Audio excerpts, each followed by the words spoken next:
All right, so since this is the first time I'm teaching this class, you guys are gonna have to become acquainted to me changing my mind quite frequently because I'm still trying to figure out what to do. I made a last minute change, but I think this one you're gonna like.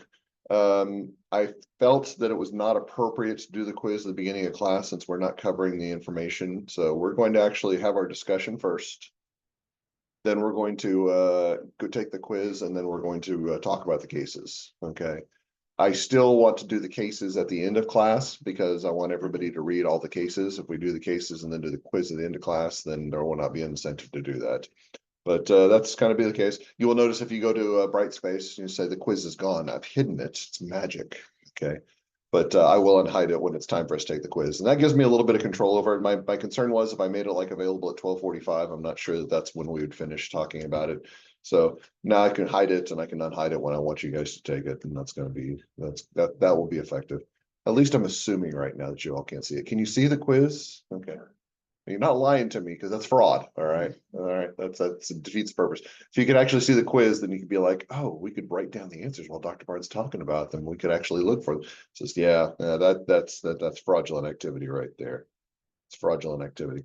Today we're going to start with our first discussion. And so let's go ahead. Let me first of all get my answers up.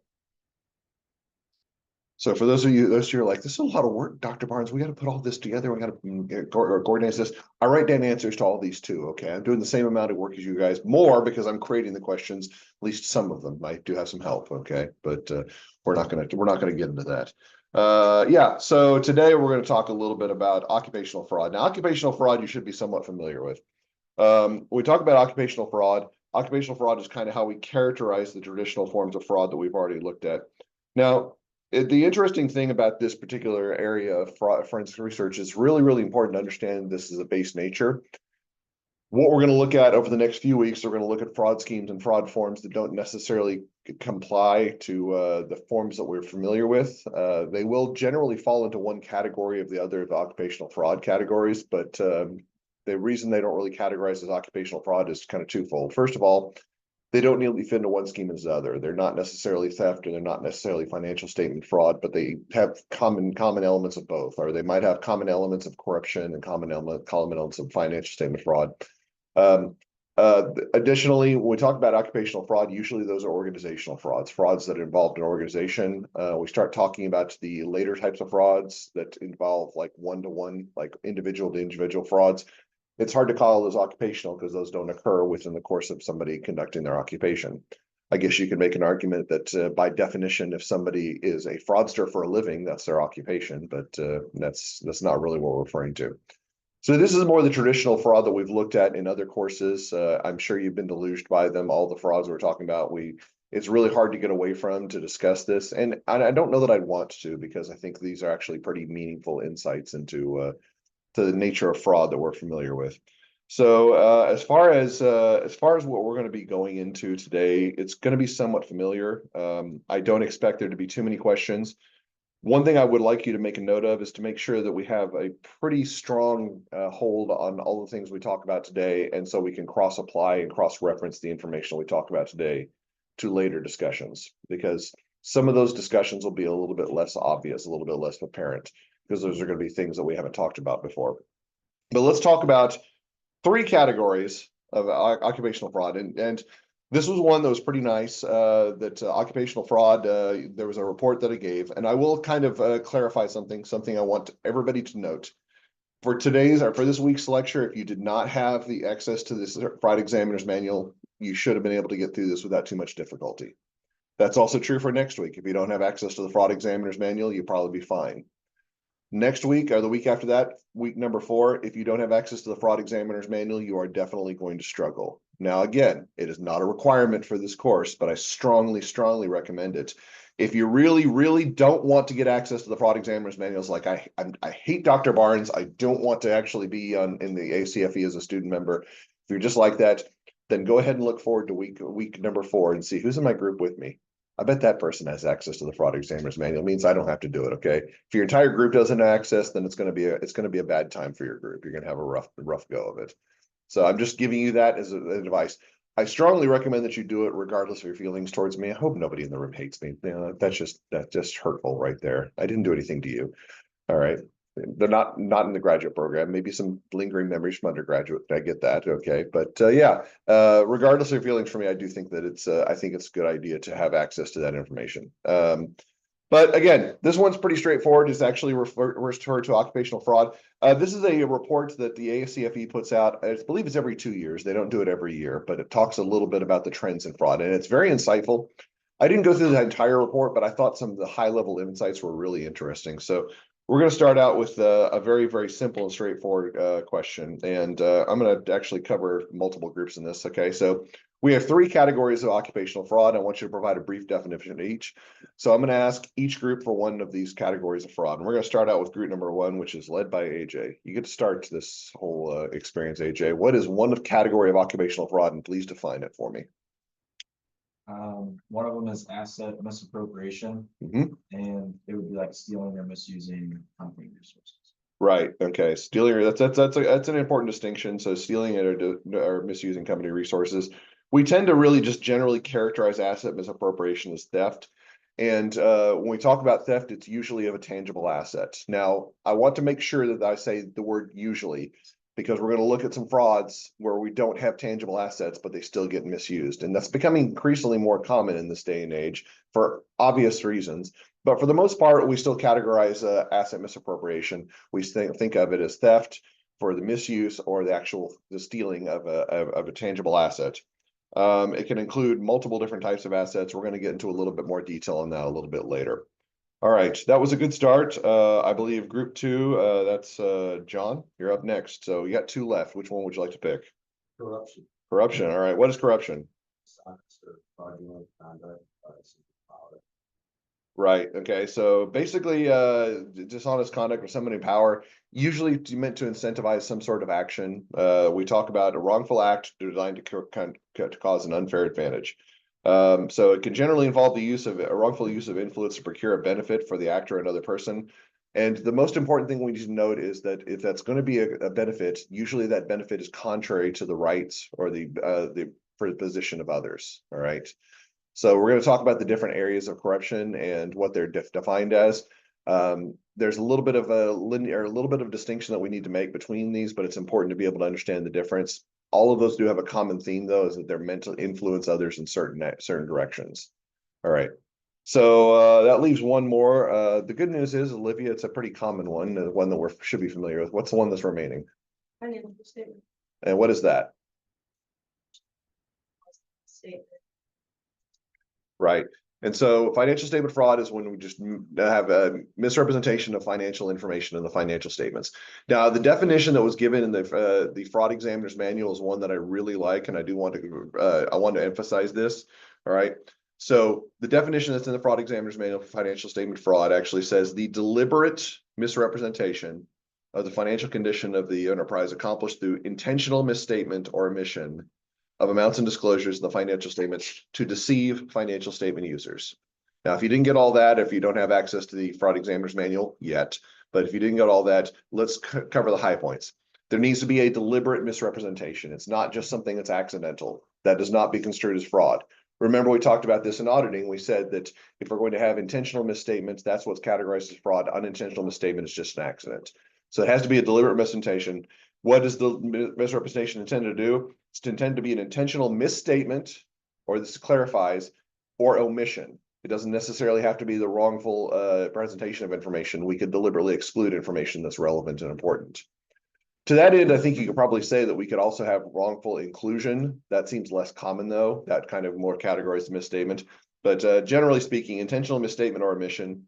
And the whole goal is to deceive users, which I guess we would say that that would make sure that would be part of the deliberate misrepresentation. But the idea being is we're trying to deceive users as a true financial position of the company.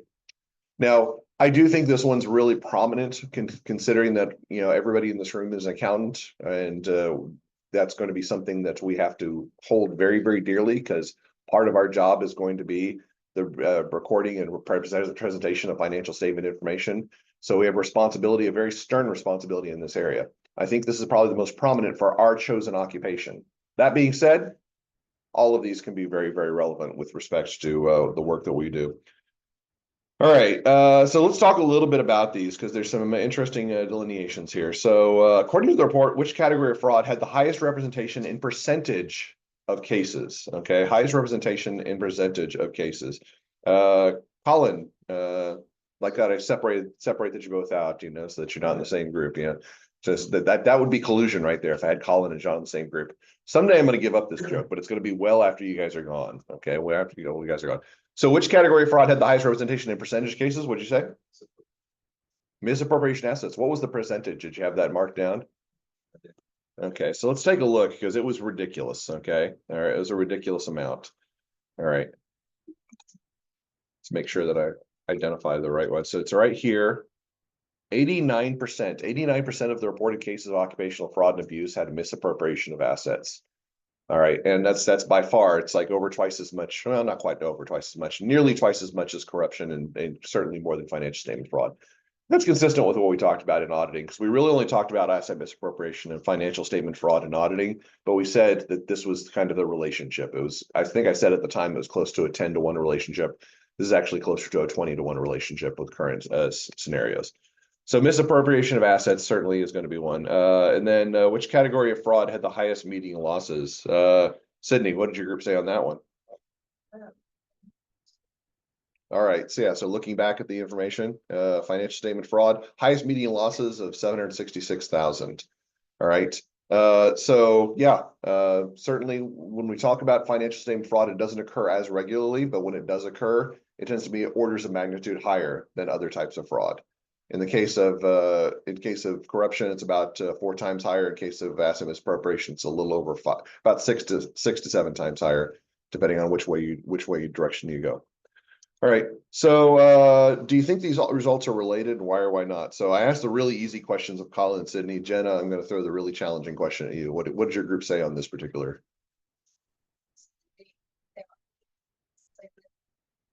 Appropriations, a lot of smaller opportunities or like smaller amounts that they it's a lot more opportunities, but with financial statement fraud, there's less opportunities, but there are larger amounts. Right. So inverse. Right. And this is going to be something very interesting as we talk about the nature of fraud moving forward, particularly with financial statement fraud, is a lot of this has to do with what is the cost associated with the fraud, because we don't really think, we think of cost in terms of the victim cost, but let's think of it as the fraudster's cost. If you're given the choice, I'm going to commit a fraud with the most likely to get away with, what is going to be the choice that you're going to make? Is it likely to be an asset misappropriation or a financial statement fraud? Like you steal a pack of gum and it's like, okay, well, that was easy. All right. But you commit something to a financial statement, then there's a lot more transparency associated with that particular type of fraud. You have to be a lot more cunning to get away with stuff like that. So the asset misappropriation, if you're going to commit to an asset, or if you're going to commit to a financial statement fraud, it's probably going to have to be for a significant amount. It's have to be a large amount, like embezzling 10 cents, you know, and to be fair, that's probably not something anybody would care to get away with. It's like, you embezzle 10 cents, congratulations, here's a dime, you know, I've just doubled your earnings. But, you know, like say if you did a misappropriate or a financial statement fraud for $100, people would say, why would you do that? That's ridiculous. So usually it needs to be in amounts that are pretty significant. That being said, we definitely see issues that buck the trend.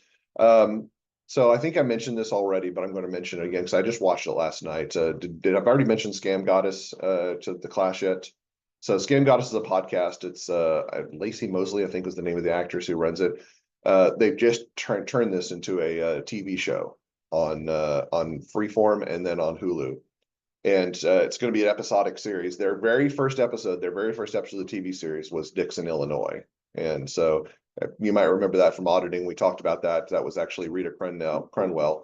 And the reason I say buck the trend is because she stole like $54 million from the city over a 22-year period. So that's a misappropriation of assets, but that's definitely on a large scale misappropriation of assets. It was very interesting, by the way. If you have a free time, which I know you don't, but if you have free time, I definitely recommend checking it out. It's pretty interesting.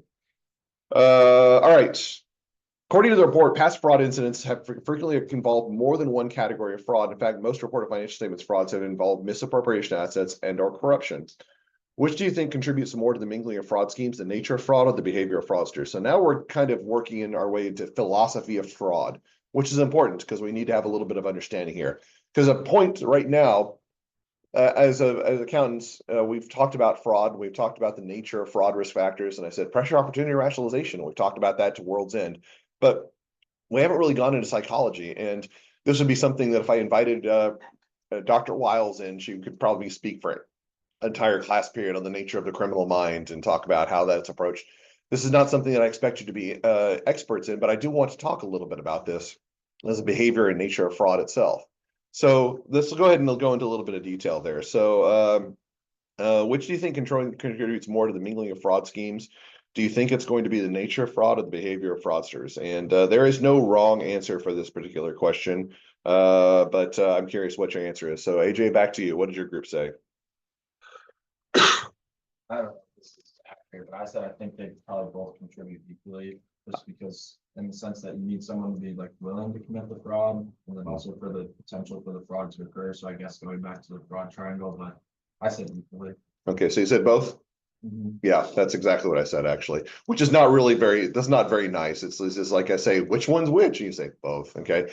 That being the case, what is my default answer for all of you whenever I ask you an accounting question? If you don't know the answer, you always answer, it depends. All right. And that's going to be kind of the same thing we're saying here. It really depends, Dr. Barnes, because you're thinking about it from the perspective of the nature of fraud itself. There has to be an opportunity. So somebody has to be present to be able to commit the fraud. That being said, the nature of fraud itself is naturally self-escalating. So when I say naturally self-escalating, what does that mean? That means that if you commit fraud one time, you generally are not going to be satisfied with committing that fraud one time, whatever the reasons may be. We're talking about something like a fraudulent financial statement misrepresentation. A financial statement is misrepresentation. If you misrepresent the financial position of an organization in one period, generally speaking, you have to continue doing that for periods further than that. It does not one of those frauds that just say, okay, I'm going to overstate revenues in this period, and then we'll actually make up those revenues next year and everything will be fine. Is that the way it works in frauds, generally speaking? If you have to overstate revenues by a significant amount in one year, what's probably going to happen in the next year? You have to overstate revenues by a significantly more amount than that. And you have to continue doing that period to period to period. Okay. They're naturally perpetuating. But let's just contrast that. You're saying, oh, well, that's true for a financial statement fraud, Dr. Barnes, but what about asset misappropriation? Well, asset misappropriation kind of suffers from the same problem. So you steal $1,000 from your employer and nobody blinks an eye. What are you going to say? That was easy. And say, yeah, I could get away with more. Okay, I can get away with more. So yeah, second year you steal $10,000, third year $100,000. Eventually, you're doing Rita Crundwell stuff, stealing $5 million a year. Do you know in the final 5 years of her fraud, she stole 23% of the city's budget? Yeah, it is actually pretty funny. I didn't know this, but she actually she would do her budget projections. And she would show graphics on the cover page about how they had to tighten their belts or how they were sinking in debt and stuff like that. And the reason why is because she was stealing all their money. But yeah, so yeah, fascinating stuff. What about corruption? Could that be applicable to the same situation? If you commit a corrupt act one time, could you say, well, I got away with it the first time, then I'm going to be able to get away with it again subsequently? We all see that in the crime shows, like the Penguin. It's like the Penguin does this terrible thing one time. He basically bribes a city official. It's like, okay, I got away with it this time. I have watched the first episode, by the way. All right, so yeah, he bribes an official the first time, and then it's like, well, I was able to get away with it this time. I could do it bigger and better next time. I could actually go a level higher. I think corruption kind of follows the same pattern. It's any criminal behavior. If you get away with it one time, you think that you're basically invincible and can continue doing it. And the answer is you are invincible up until the point you get caught. It's just naturally perpetuating. So the nature of fraud does contribute to this to some degree. All right, moving on to the group questions. So the report identified two general areas of financial statement fraud. The first of these is overstatement of net worth and net income is fairly understood. What is a recent example of this type of fraud? All right, so I've given some hard questions, but I gave a pretty easy question for this one. So John, what is a recent fraud that you identified?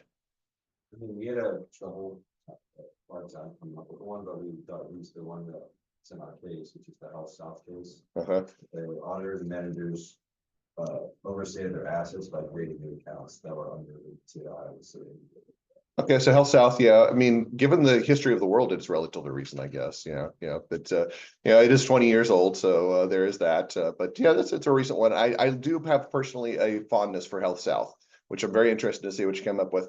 I actually worked on the tax clawback for Health South. KPMG was hired to actually claw back the extra taxes are paid because they overstated the revenues. What happens when you overstate revenues? You pay more in taxes, okay? And the federal government says if it's a fraud scheme, you're actually allowed to return those the taxes that were overpaid. So we spent like the better part of a year trying to determine exactly how much the overstatement was so that we could actually get a refund from the taxes. And we're talking about like significant amount of taxes, like several $1 million, which is why you have to hire a public accounting firm to do that. So have fun is for Health South. Are there some more recent ones? So anybody pick up the Wirecard fraud? So that was pretty recent. That was 2019. So fictitious revenues, that was a big one, that Wirecard. Kraft Heinz had an expense management fraud that occurred back in 2021. That was one that was pretty well noteworthy.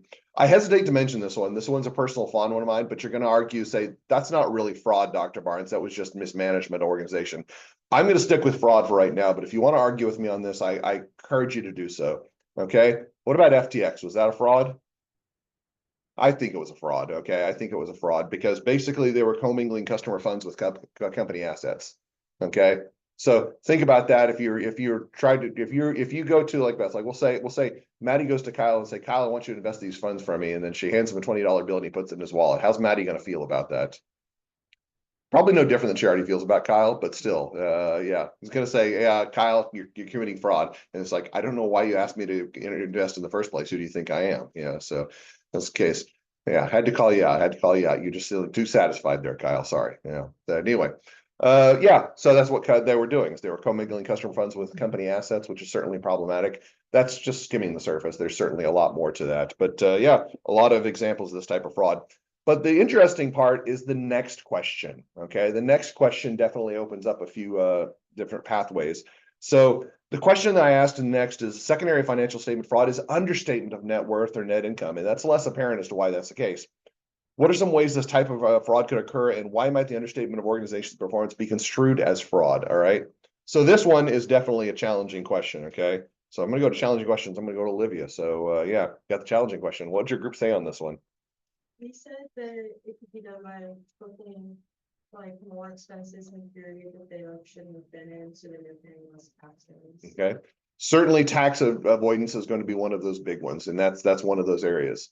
So if we're talking about the US government wanting to actually get their fair due, this could actually be construed as fraud. And that's a very, very accurate answer. All right.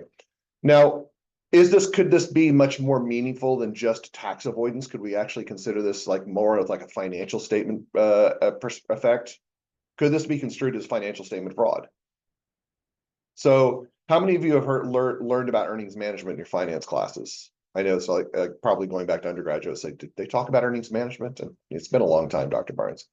So let's think about the nature of accounting. And so do we operate in a cash-based system and under generally accepted accounting principles? What do we call the system of accounting that we use? Accrual base, okay, accrual base. So we actually generate accruals. Some of these accounts actually account for the fact that we work on an accrual-based system because you have a receivable, you're not necessarily going to always collect those receivables. So we create a separate account for that to account for the fact that sometimes receivables don't get collected. What is that called? Well, bad debt expense is the actual expense associated with it, but the allowance that we're talking about, the allowance for doubtful accounts. And this occurs in multiple different areas. We can actually look at different areas where we can generate these reserves. They're called reserve accounts, by the way. So what justifies how much goes into a reserve account? There's some federal guideline that says you have to put X dollars into a reserve account. No, it's entirely subjective. It varies from company to company. This is something that auditors get into arguments with their client. So let's say that I have a really good year. My company has overperformed all expectations. And I'm a manager. I'm kind of like, well, that's great, but they're going to expect me to do this every single year moving forward. Is that a problem for me as a manager? Yeah. So what could I do to address that? I could say, I want to actually try to spend as much money this period to try to minimize my earnings so they don't think that we're going to have the same performance that occurs every single period. So I could actually book additional expenses, as Olivia pointed out. I could also contribute to these reserve accounts, put a lot more in these reserve accounts than I would normally put in there. All right. Which is actually kind of interesting because think about it. If I put a lot of money into a reserve account, book a huge reserve, Later periods, if I'm suffering in performance, what can I do? I can avoid booking those expenses that I would normally book to those reserve accounts and instead use that inflated reserve account to actually supplement my existing income in the current period. So not only do I minimize my reserve in one period or minimize my income in one period to meet expectations, but I can falsely inflate my income in other periods. What do you guys think about that? Everybody else are you on the side of, wow, that's fraud, Dr. Barnes? Or are you like, wow, that's really clever, Dr. Barnes? It depends. Yeah. Could be both. You could be like, wow, that's really clever. It's fraudulent, but really clever. And this is actually something that occurs pretty frequently within organizations. Now, to be honest, auditors are aware that this happens, and they do try to manage this to some degree. But earning management actually occurs in many organizations to significant thresholds. The question is it fraudulent? And the answer is it's really, really challenging to make the argument, not because I don't think the nature of it isn't fraudulent, but because it happens with such regularity. So the very, very straightforward issue is going to be that this is eliminating transparency of earnings. This minimized transparency of earnings is the true position of the organization is whatever the actual earnings are of that period. But then you start getting into arguments that, well, there's subjectivity into actual measurement and certain accounts could actually be a certain dollar amount or other. What's the harm in actually booking those extra expenses if we have extra earnings? What's the harm in booking those extra reserves? The answer is it's really, really hard to say what the harm is. The harm is that there's a lack of transparency, a lack of accountability for activity and organization. We'd want to know what the true financial position of the organization is, but then we get into a big rabbit hole about whether or not we can actually do that as accountants in any capacity. So yeah, this one's a really, really challenging one. I think in extreme situations where the organization's earnings for a period have been woefully understated by millions and millions of dollars, you can make an argument this could be fraudulent in nature. But I will say that many organizations engage in this type of activity pretty regularly, and it's clever, even if it's fraudulent. Okay. I want you to have an admiration for very clever frauds. I want you to walk out of here and says, yeah, that was a great idea. I'm never going to do it because I'm too ethical to do it, but that was a great idea. Okay. All right, 4 general areas of corruption, provide a brief definition of each. All right, so this is going to be a little bit less interesting. So let's talk about the 4 areas of corruption. Colin, we're going to start out with your group. What was the first area? Conflicts of interest. What's a conflict of interest? Individuals' personal interest, peace, their professional responsibilities, and fair judgments and acts of corruption. Right. So basically, they have an undisclosed personal economic interest in a matter that could influence your professional role. We're very aware of this because we've talked about this in other courses, particularly the auditing course. You know, we talked about the nature of independence and having lack of conflict of interest. Conflict of interest can definitely be fraudulent. Okay. Moving forward, what's the second one, Sydney?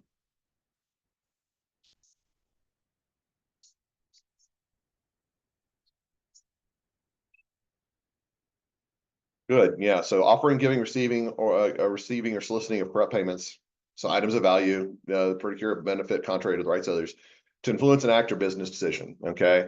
So this is an interesting one because it relates very closely to the next one. So I'm gonna stick with you, Sydney, just because that was such a great answer. What is the next one? But the illegal branches. Right. That's it. All right. So what's the difference between illegal gratuity and bribery?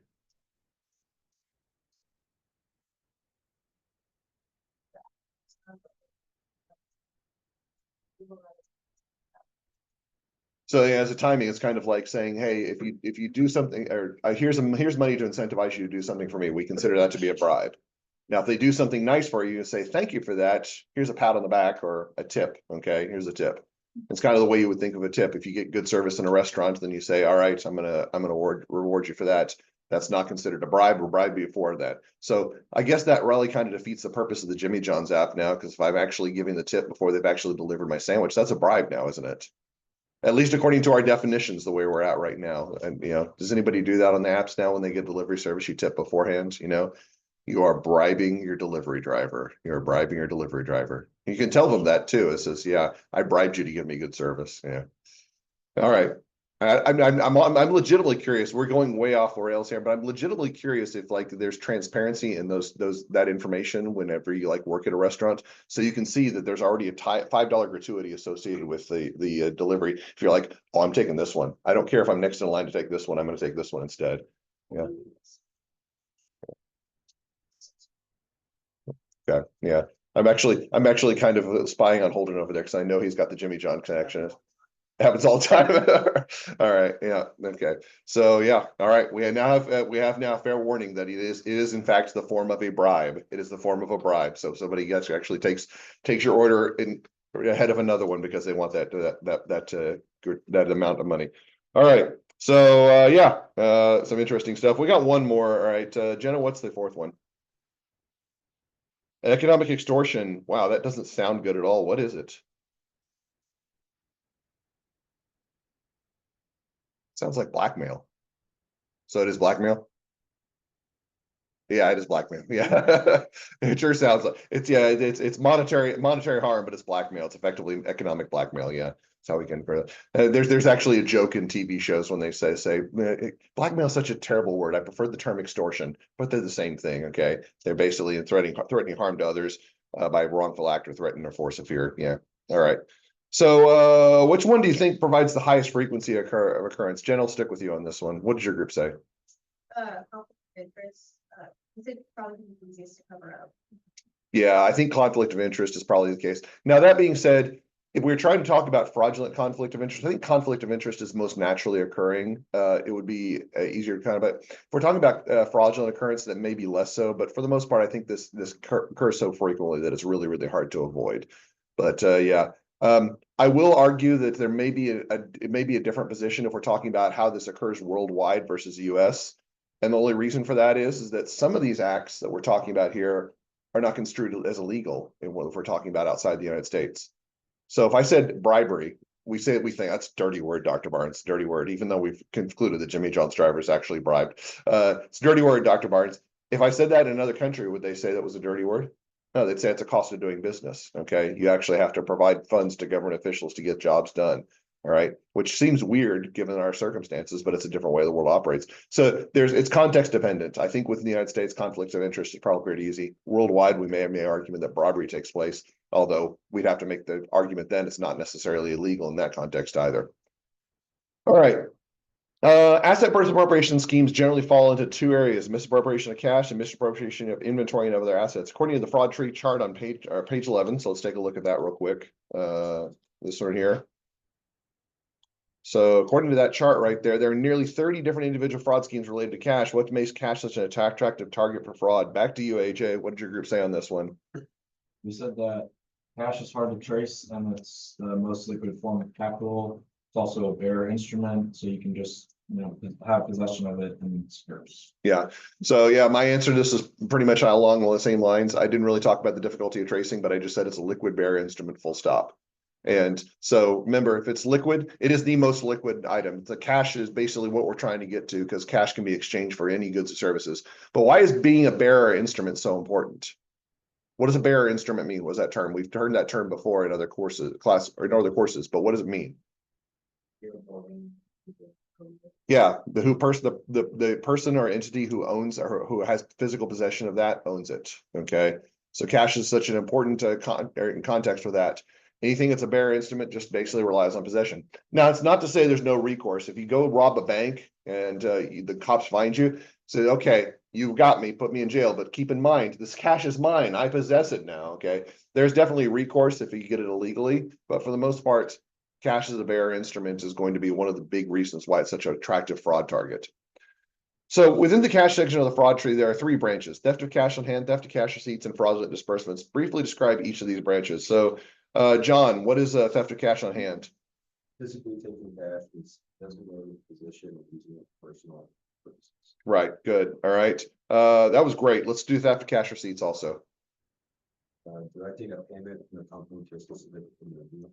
Okay, yeah. So steals cash that tend to be delivered through the entity, usually through the sale or like something along those lines. Very good. And yeah, I'm going to do fraudulent disbursements. We're going to round it all out. Just going to do all three. So Using company funds to make unauthorized payments to outside. good, really good. Legitimate it's used for illegitimate purposes. There are multiple ways that can be fraudulently dispersed, which is something that's important to note. So the example of this would be payment to a fictitious vendor, something we've seen before. All right, so keeping those in mind, which of these is most likely to leave an audit trail? Olivia, what'd your group say on that one? I would agree with that. Why is that the case?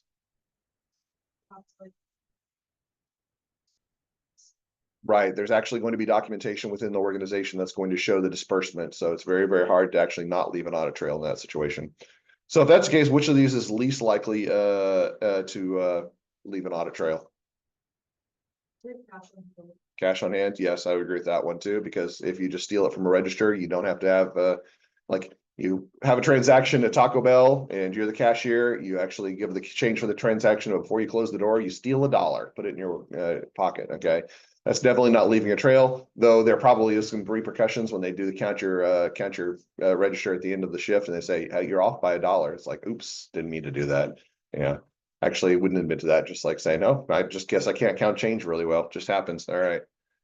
By the way, don't steal $1. It's not a reason to lose your job. It's not a good idea. At least $2, guys. At least $2. Okay, that's our materiality threshold. All right. Why do you think fraudulent disbursements is most heavily represented in terms of different variety of fraud schemes, though? Let's talk to Colin. What's your group say on that one? He said that they can easily bypass controls that are in place. If disbursements over $5,000 is approval, then the fraud could be for anything less than that. There may also be delayed in protection as expenses are not looked at as often as cash on hand. Right. So there's a lot of different things that are associated with, we talk about fraudulent disbursements and the coordinated activity.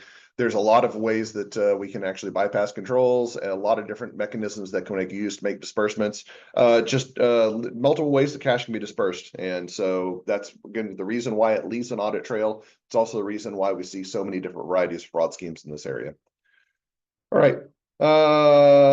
So last question, consider the most appropriation of non-cash assets such as inventory. If cash is such an attractive target for theft, why do fraudsters steal other assets? That's a fascinating question. And I get to say that because I wrote it. Sydney, what was your group's response to this question?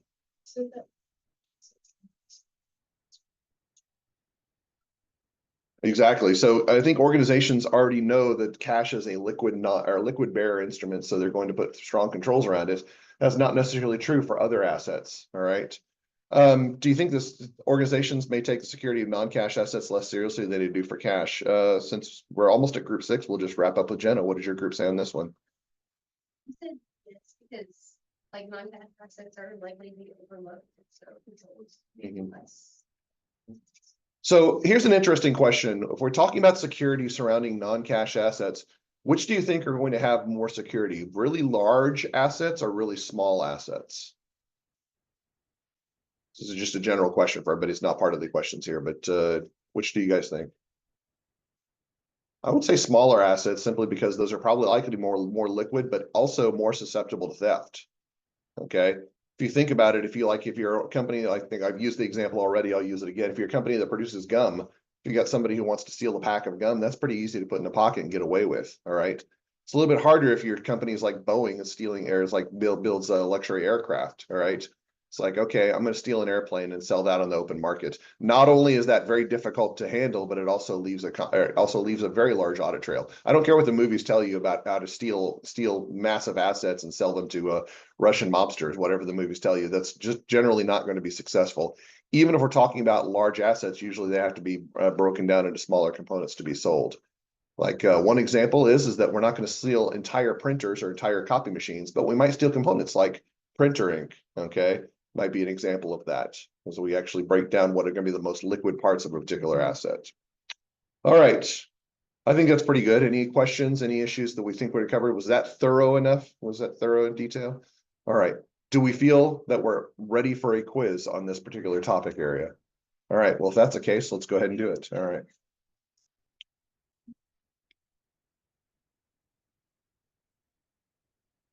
I'm going to go ahead and pause the recording so that I don't show what the quiz says, but. All right, we're done with the quiz. So now we're in the presentation phase. And like I said, there's no requirement on putting stuff up here, but you guys have to present. So who do we have up first? Group 1 is going to be talking to us about Health South. So as a reminder, there were 3 things that I had categorized that I want you to talk about in the syllabus. So let's just take a quick look at the syllabus so we can note.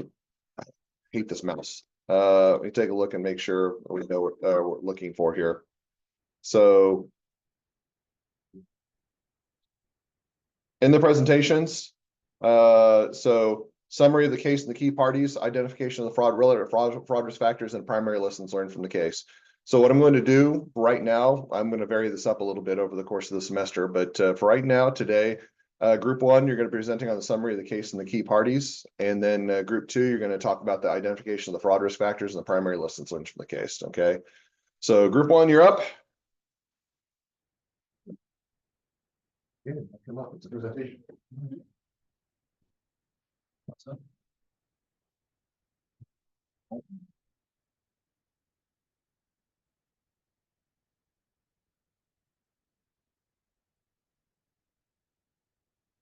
I don't really want to start with setting the bar high, but I made like just a small presentation That's for fine. it, so I emailed it to you. Did you? Okay. So We did not end up going through with the dramatic. Interpretive. Yeah, I was really looking forward to conservative dance. maybe if we'd had 2 weeks to do it, but You made a lot. Or Simon? Yeah, probably. Oh, we have all of it. Imagine if we did it though.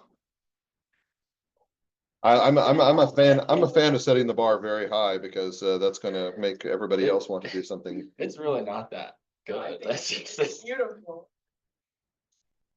I guess we should preface, we've come up with some faces that you might be familiar with to help you understand exactly the character of the players in this fraud. So just look forward to see.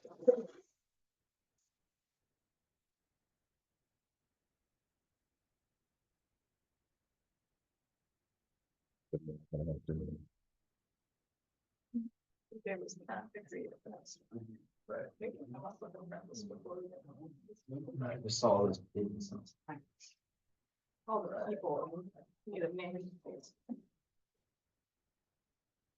Yeah, I read it. I guess so, yeah. We could talk about other stuff before, because this is pretty much just the key parties.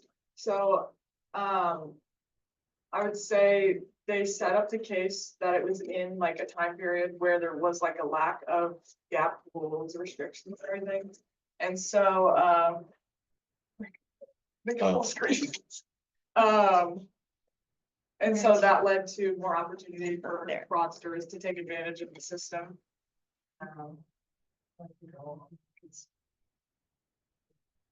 Essentially, it was a giant financial fraud, as you guys are all probably aware just by reading the article. Basically just the higher up management, they found a way to cover up and fill the gaps of their, I guess, cover up their shortcomings or whatever, and making themselves look a lot better. So we came up with just a few faces of these big people involved that were kind of the reason for this entire fraud. So here they are.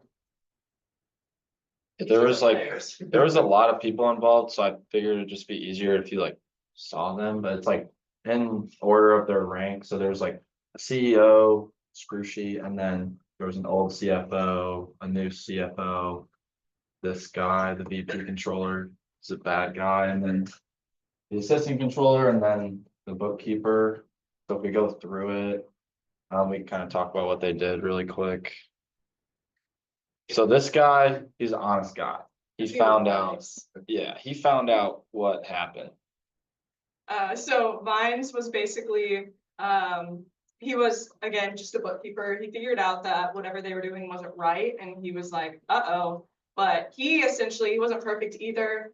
What he did was he just sent this lady, I think her name was Kathy, signed off on everything he did. He was like, it's out of my hands. She's the one signing off on it. Like, I'm clean, but then the guilt was too much. So he left the company, told the auditors, he was like, look into this fraud. There's a fraud. Auditors were like, okay. So they asked management, who's this Vines guy? Why is he like this? And management basically was just like, he's just upset. He's disgruntled. Ignore everything he said. Auditors said, okay. And we think that was a big downfall was the auditors. But so that was where kind of the case started, was like, it was kind of opposite. It didn't tell you about the fraud first. It told you about how it was caught, and then it led into the rest of it.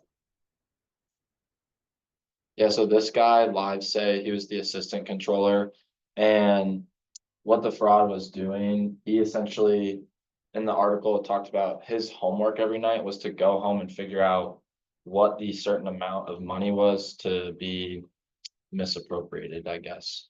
So that's what he would do, and he was also put, that was his like punishment, or, you know. Yeah, he was on house arrest and had $760,000 worth in fines, which is the money that he made from the fraud. So he was well paid. Oh, yeah, this guy's a real bad guy. He was the VP controller, and so if LiveSafe figured out what the amount was, this guy figured out where to put the amount into what accounts.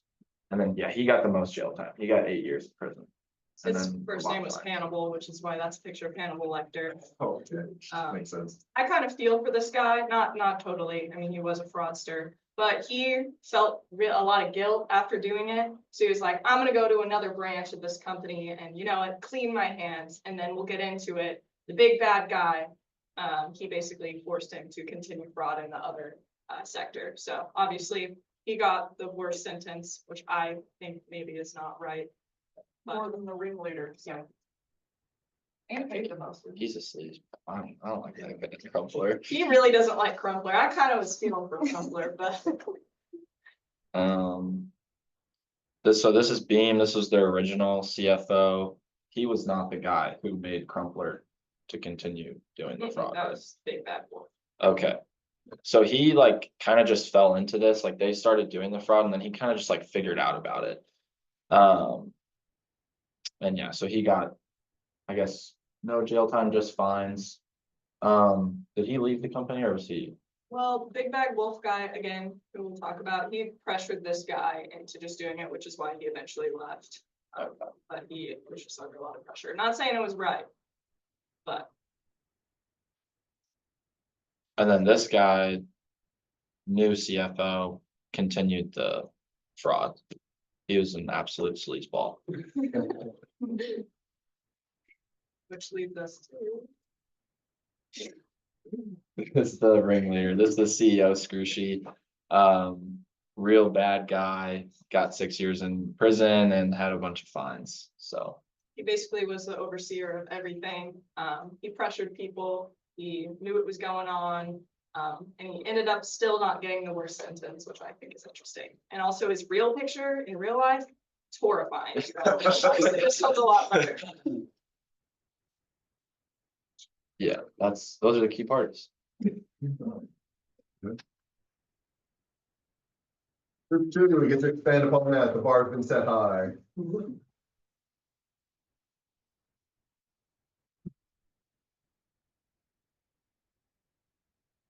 We want to plug this in. I shared it with him, but Oh. I don't know.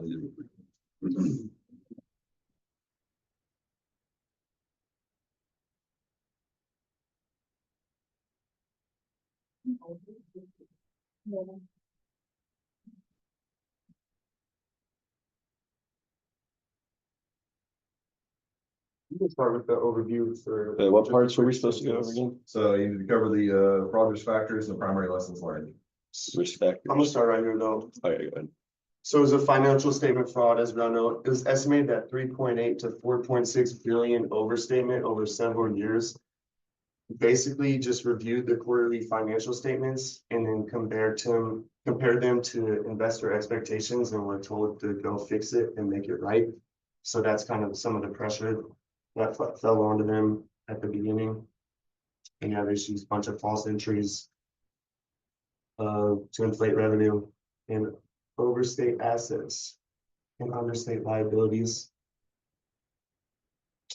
So group one went into the main key parties that perpetrated this fraud. But if you look at some of we had pressures, opportunity, and rationalization. And this was the bookkeeper. This was the first one, Michael Vines. He was the one who he was able to rationalize the I guess increase in assets, I guess is what they were doing. He was able to rationalize that by saying, oh, my supervisor told me to do this. She signed off on it. I'm gonna do it. He had the opportunity because he was working in that department. He was able to make those entries, and there was pressure from his superiors to make those entries. Like, he did not want to do it, but he was like, if you sign off on it, then I'll just put my blame on you and hopefully it goes well. You want to talk about this or no? They got it. So Ken Livesay, he was the assistant controller. He was the one who would figure out how much they needed to overstate earnings. He had pressure from analysts to meet earnings expectations. He had the opportunity because he had access to the data, and he was actually, they had these meetings where they'd have all these kind of top dogs, they go in and he would bring in the numbers that they actually did. And then he would say, okay, this is what number we need to be at, and they'd find the difference. And then the next person would go and find out where to put that increase in assets or revenues. He had the opportunity because he was in a position of power, and he was able to rationalize that he had to make the adjustment to meet earnings. I'm pretty sure for that dude, the first time his boss came to him and said that, he's like, this is gonna be a one-time thing, then we'll be done. But it just kept going. And so that was his rationalization also. So this is Sonny Crumple, or Hannibal Sonny Crumple. He was the big bad guy. There were, again, pressure from analysts, and Sonny's former boss, pressured him to go back into committing fraud. There was, again, opportunity because he was higher up, he had the power. For rationalization, the article said that he was cool with this from the beginning. So I don't really know what rationalization there was for him, but he was fine. I guess he was okay with the money. And yeah, I guess that's a way to rationalize it. But he was given the biggest sentence out of everybody in this fraud, 8 years in prison, and then $1.4 million in fines and penalties. So for the CFO, Aaron Dean, the fraud he committed, he would download the company's true earnings in the computer and figure out the adjustment that's needed for the pressure. His greed for money, he made $760,000 from the fraud. The opportunity, he had lots of power, and like we said, all these individuals are willing to work with him. It's kind of the whole company collaborative thing. His rationalization, the boss promised the fraud was temporary, only one time.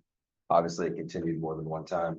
And then 6 months on house arrest, and then restitution of the $760,000. The CEO, Richard Scrushy, he was a lead singer in the band called Dallas Country Line that Barnes showed us a music video of. The opportunity, he had lots of power, many employees willing to cooperate, and then the ones who weren't, he'd pressure into it. There wasn't any rationalization that was given. I'm sure it was the greed and wanting money and making the company look good. I think the lead singer might have had something to do with it, but he got 82 months in federal prison, 3 years of probation, $267,000 of restitution, and a fine of $150,000. So the conclusion or lessons learned, to conclude this, the investors, once this got exposed, investors lost billions and a lot of people went to jail. It kind of shows how business ethics are separate than individual ethics. Like, we all are ethical, and a lot of these people were very ethical, but then when they got into a business that's non-ethical, it just kind of trickles down and affects everybody. And it shows how collusion among members makes these things very hard to catch. Like, they got Michael Vines, when he quit, he called the auditors to tell them and told them exactly what to look into. But the auditors called the company, called around, and everybody was lying to him. So he's like, okay, I guess this is fine. And it shows how small ethical lapses can lead to greater compromises and then eventually full out fraud. And also how small ethical lapses can open up the possibility to blackmail, like on Mr. Crumpler, how he got put back into it. He was like, if you don't do this, I'm gonna expose you. And yeah, nobody starts their career wanting to clean up prison toilets, but sometimes that happens, so you gotta be careful where you go. Probably the lesson for all of us. All right, you got it. All right, moving on, I believe we're on the corruption case next, group 3.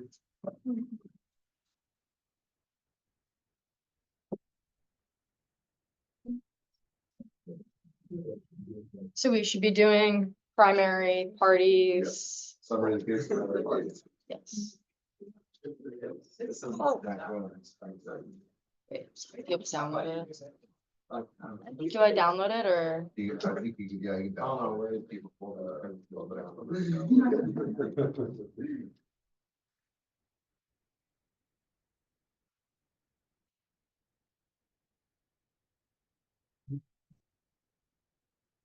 Okay. We had a wink and a nod. So the whole thing comes down to Roshi Conrad, right? He's a government contractor. He was a project manager for big things. He had to contract out some work from the government. So he went to this guy, James Bedford, and was like, hey, we're gonna give you this contract if you give me some money. And Jim was like, nah, I don't know, but eventually they talked him into it. So he gave Roshi money. Roshi also, he owned a chicken place, Chicken Place Express restaurant in Washington. So they gave him money, and then also there was a company, Team America.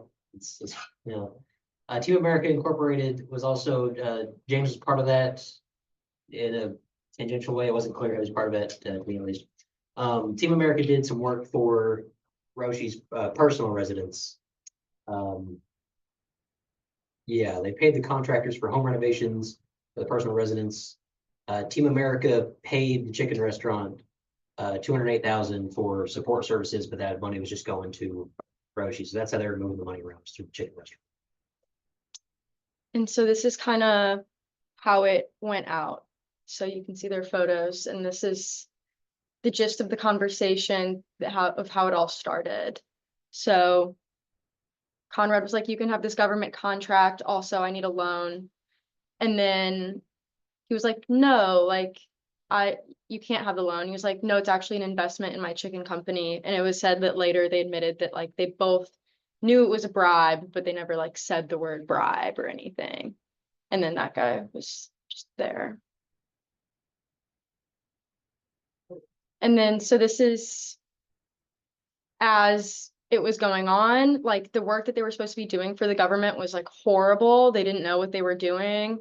They don't have like the BI, Bedford Images, didn't have any computer experience, and all the work was bad. And yet Conrad didn't do anything about it, even though he was supposed to be like overseeing this for the government. And he just continued to keep this like contracting going, even though like normally you would stop because it was horrible work and find someone else to do the work. And that's the next part. Yeah, and so basically it goes into kind of like how Team America, Conrad like basically got some person to work on his companies and do some renovations for him, and how he's evil.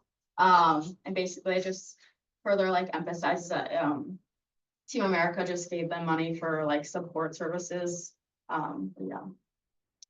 Yeah, and then in the end, he had to pay more than $1 million in restitution and got caught behind bars, all from a tip that was sent in.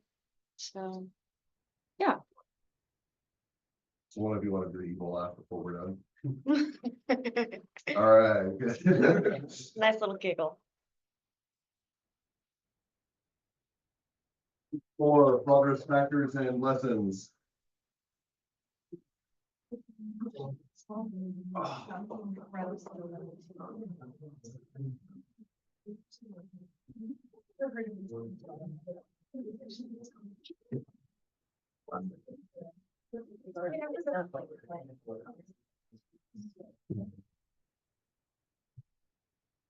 So for key risk factors, one of the biggest key factors was that Conrad was in a high position of power. He had the ability to oversee a lot of what was going on.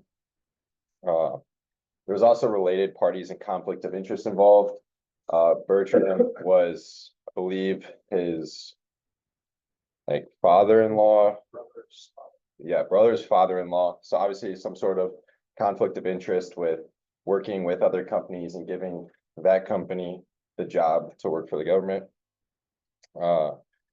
He was over involved in management, had management override controls, and was overly supportive of the business they were contracting. For pressures, they didn't specifically say why he was doing this, other than the fact that we can assume he needed the money because he was requesting a loan. The opportunity, like I said, he was the highest ranking executive and was also very well liked by people around him. And his rationalization was that BI was a good company and he was just getting a loan, it wasn't a bribe. So some lessons we kind of learned and the regulators learned. Initial tips, even without a lot of information, can lead to big things. You should always follow up on those. So unlike the auditors who just agreed that it was a disgruntled employee, if you see or hear something, you should probably go look into that because they uncovered all of this. And then you also need to just keep thorough and persistent analysis of things. They talked about there were over 17,000 pages of paper and then 40 electronic devices they had to look through. So we all complained where Dr. Barnes gave us 10 pages of fraud cases to read. So just imagine like 1,000 of those. That's a lot of reading and math to look at for accounting. They said it was 3.6 terabytes, was just a lot of information. And then just with that attention to detail and deviations from the norm. And then be aware of any employees that have the ability to actually commit fraud.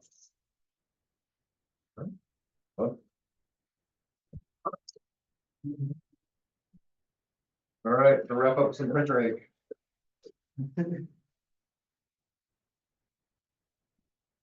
Go. No,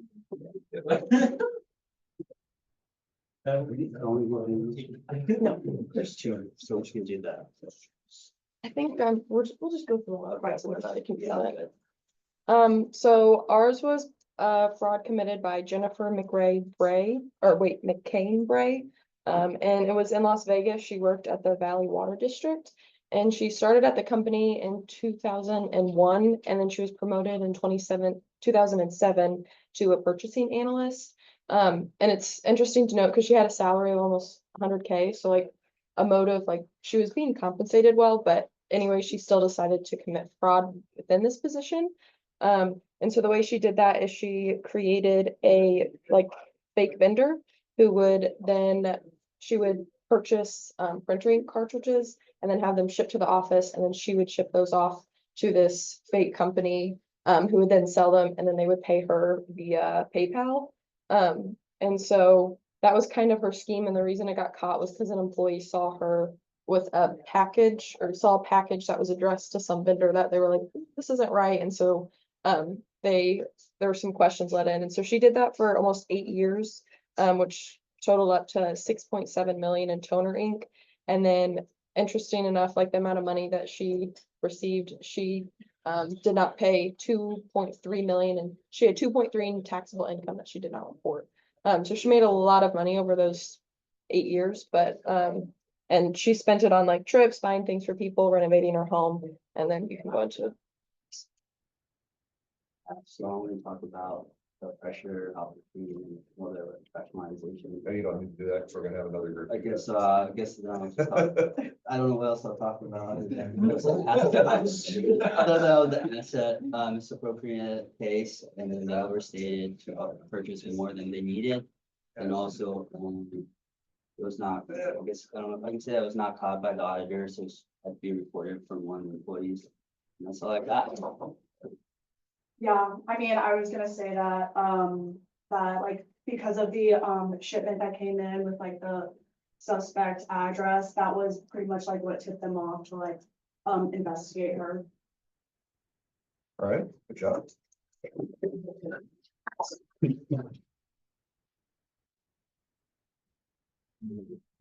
Six.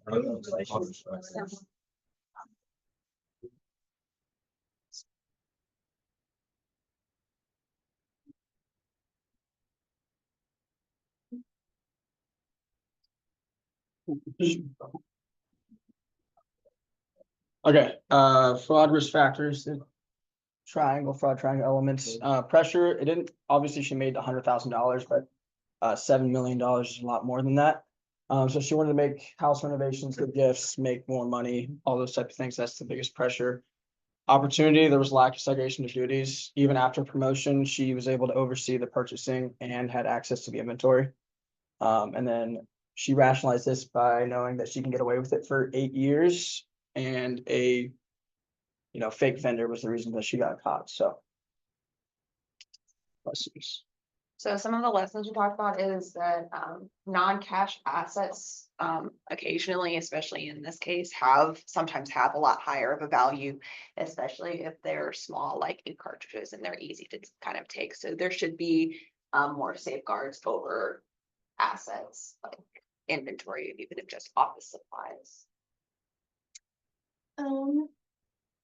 Some of the main ways that the article talked about to like mitigate like the risk of non-cash asset theft is like being aware of like suspicious employees, so employees that may have certain like negative feelings towards the company, or ones that are like staying there late. And then they really emphasize segregation of duties because Jennifer was ordering the ink cartridges and toner, and she was also receiving them. So having that segregation of duties was important. They also talked about having a fraud hotline. A lot of fraud is discovered through tips. Yep.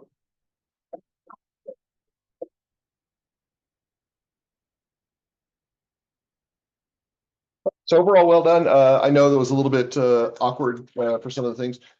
I'm still trying to learn about what the most consistent format for this is, and splitting a case presentation between two groups is going to be a little bit of a challenge. We'll get better as we move along, but overall, I thought that given the circumstances, the presentations were actually really good. You guys covered all the points I would look for. Interesting note, since we've got just a few minutes, I just wanted to talk really quickly about the Health South case. The Health South case is absolutely fascinating, mostly just for Richard Scrushy.